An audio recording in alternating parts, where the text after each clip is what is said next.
Hi, welcome to Watch Further. Today we're going to be talking about the first 2 episodes of Rings of Power. I can't read. First 2 episodes.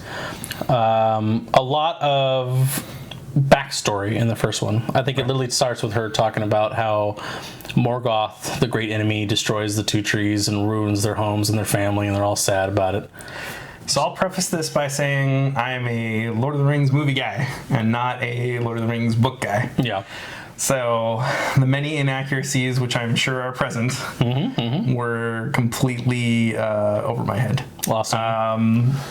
Now, that said, there were a lot of places in, especially the first episode, where I think they were trying to obviously draw those parallels to the Peter Jackson films, which I thought was also interesting because they need to capture like the tone of those films while at the same time establishing that this is a not directly connected show. Galadriel, obviously it's hard not to judge her based on this is young Cate Blanchett.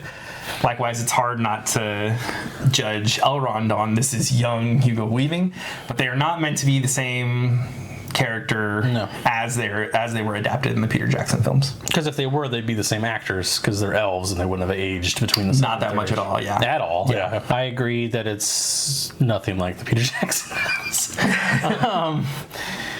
Yeah, so as someone who has read a lot of Tolkien's writing, Galadriel is all wrong, and I cannot enjoy her character because of how fucked up it is. The intro is all about Galadriel giving this backstory, and the backstory information is interesting because it is first age stuff, which they don't have access to, so I'm not sure how they're able to talk about it, but they can't like film. I don't know what the deal is. Yeah, some kind of background where they only have license to the appendices or some other such Tolkien ramblings, so they can't necessarily cover the Silmarillion, but they're gonna like play in that sandbox a little bit, I guess, to see how much they can get away with. I'm guessing they're not gonna, I'm guessing that this is the most you're gonna get reference to the first age. As far as Galadriel's character, it's so I don't want to say wrong because it's an artistic interpretation of these characters. Right. And we had this discussion originally when we were talking about the show before it came out. Right. And you had Peter Jackson's viewpoint was, I want to make this as close to the books and as much of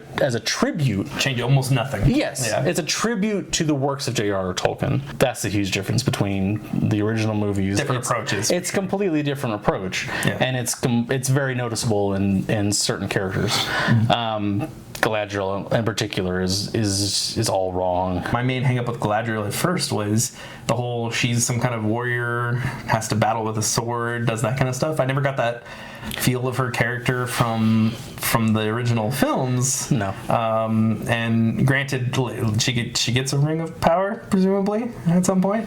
Yes. So that would explain why she's a little more powerful before. But the way other characters talk about her in the original films, I never got the sense that she was swinging a sword around at any time. That seemed like something she would never need to do, or wouldn't be like famous for necessarily. Tip of the iceberg, Dan. Tip of the fucking iceberg with that character. I'll say some of the Galadriel stuff I really didn't like was maybe some of the ridiculous like X-Men level wire work that was present in some of the action scenes. I'm really hoping they don't have more of that going forward. Where she runs on what's his name's sword and starts like slicing the flies through extremely rigid. I don't know about any of that. Honestly, I think of all the characters and all the anachronisms in the show, she's the worst. She's the most glaring. After that, the most made up, other than her being Galadriel? Yeah. Okay. She's Galadriel in name only. Gotcha. Main plot points. You have Galadriel's revenge story, right? She wants to find Sauron and defeat him because of her brother's death. Yeah, he killed her brother, which is the only accurate thing, is that Sauron is actually the one who kills Finrod. Okay. That's it, though. And then you have Elrond's storyline, where he briefly interacts with Galadriel, which was cool, and she blows him off entirely.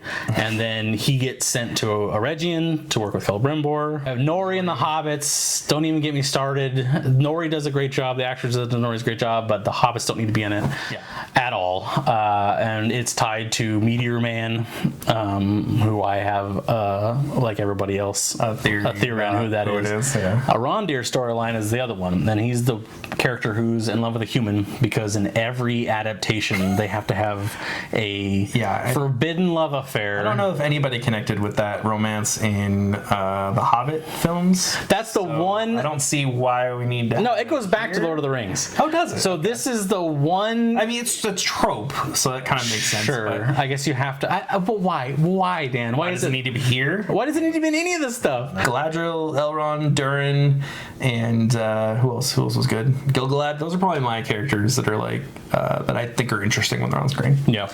But I like the whole Durin section with the breaking stones and so it felt very dwarf. That guy plays a dwarf really well. All of the dwarves are really good. Yeah. I like that one point they keep panning to the audience for this, and at one point right before it ends, you had some dwarf that's just passed out, and then like it ends, and he's like, yeah. Like, I thought that was perfect. Thankfully, they've used a lot of like practical effects for a lot of the stuff. It looks like so. I think Wedo was involved in this, so.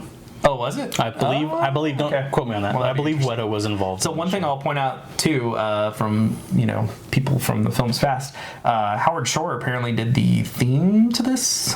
Well, you only really see the intro, but he did the theme into the intro of episode 2, which will apparently be the theme going forward for it. It's kind of okay. But he did the original music for The Lord of the Rings, which is very iconic. Which, I mean, like, how many of those songs you like? If you hear that song, you can picture exactly what's going on in the frame, right? Yeah. This overall, I felt very generic. Yeah, I don't even remember the music in this. Yeah, a lot of it faded into the background, and even the theme song, main opening, was kind of like. Maybe he just showed up for a paycheck. He phoned it in. I don't know.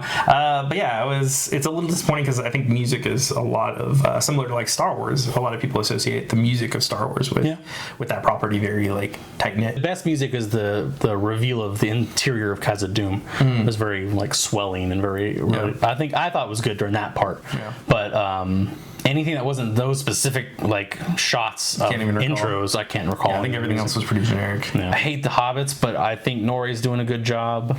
I understand from a marketing perspective why you need Hobbits in this, but they're not characters that I identified with even in like the original 3 films. So. No, I know Frodo's your heart of the film, but Frodo's also your everyday man that you have someone to explain all this stuff because you have very worldly characters like Gandalf and Aragorn, and even Legolas to a certain point. He's our Neo from Matrix. Yes, he's the guy that everything has to be explained to so the audience can understand what's going on. Right. The Hobbits don't serve that purpose in this, at least so far. Well, and that was what was funny reading behind the scenes stuff was the production even talks about how the Harfoots in this are very much on the outsides. They don't have any kind of agency in the plot or the story. So it's funny that they have so much focus considering even the writers and crew on this acknowledge that they really don't have much to do. Yeah, it's so they're not thing though. They're not my favorite. Fucking shower. Yes, they're dirty as fuck, for sure. As unimportant as the Hobbits are, I think the Nori storyline. Well, what gives weight to the Nori storyline is that it's tied to Meteor Man. Stranger. Yeah. So who do we think that is? Let's talk about the Stranger a little bit. Not knowing anything, who do you think it is? Okay, so he shows up and comes down, hits the ground near where Nori's at. Nori goes, checks it out. And the end of that episode is the shot above with something with the fire very much mimicking like Sauron's eye. Sure. So if I had to guess, it's one of two things. Either this is going to be our Gandalf, or this is going to be Saruman. So I like the kind of, I either think it's Gandalf and they're doing the whole red herring thing with kind of evil things happening around him, right? Like all the fireflies die out when he's kind of manipulating them with magic. Sure. And, we have the Sauron eye and him kind of being very angry and kind of powerful when he's surprised or scared or whatever and casting the flames and things like that around him.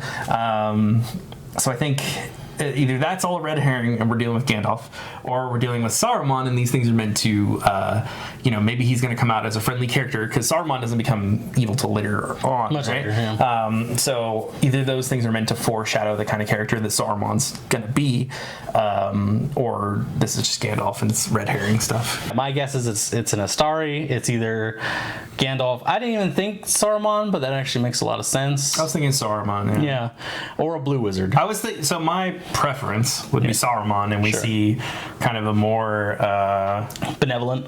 benevolent Saruman. That way, we know where he's going, and we get Sure. the other half of that story. Makes it tragic.